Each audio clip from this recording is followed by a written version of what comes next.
আসসালামু আলাইকুম রাহমাতুল্লাহি ওয়া বারাকাতুহু। বন্ধুরা, আপনারা সবাই কেমন আছেন? আশা করি সবাই খুব ভালো আছেন। বন্ধুরা, আজকে আমরা ঋণ থেকে মুক্তি পাওয়ার দোয়াটি শুনবো, তো চলুন আমরা শুনে আসি। রাসূল পাক সাল্লাল্লাহু আলাইহি ওয়াসাল্লাম তিরমিজি শরীফে ইরশাদ করেন, ঋণ মুক্তির দোয়া হচ্ছে আল্লাহুম্মা কফিনি বিহালালিকা আন হারামিকা ওয়া আগদিনি বিফদলিকা আম্মান সিওয়াক।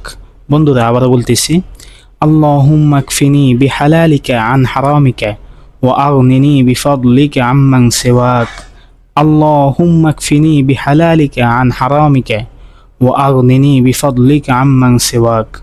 বন্ধুরা, আমরা বেশি বেশি এই দোয়াটি পাঠ করব এবং আল্লাহ তাআলার উপর পরিপূর্ণ বিশ্বাস রেখে এই দোয়াটি পাঠ করব। তখন আল্লাহ পাক রব্বুল আলামিন আমাদেরকে ঋণ থেকে মুক্তি দান করবেন। আর এই দোয়াটি অন্য কেউ জানিয়ে দিয়ে আপনিও সওয়াবের অধিকারী হয়ে যান। আর এমনই ইসলামিক ভিডিও পেতে আমাদের চ্যানেলটিকে সাবস্ক্রাইব করে রাখুন। তো দেখাবো অন্য কোনো ভিডিওতে। আল্লাহ হাফেজ। আসসালামু আলাইকুম ওয়া রাহমাতুল্লাহ।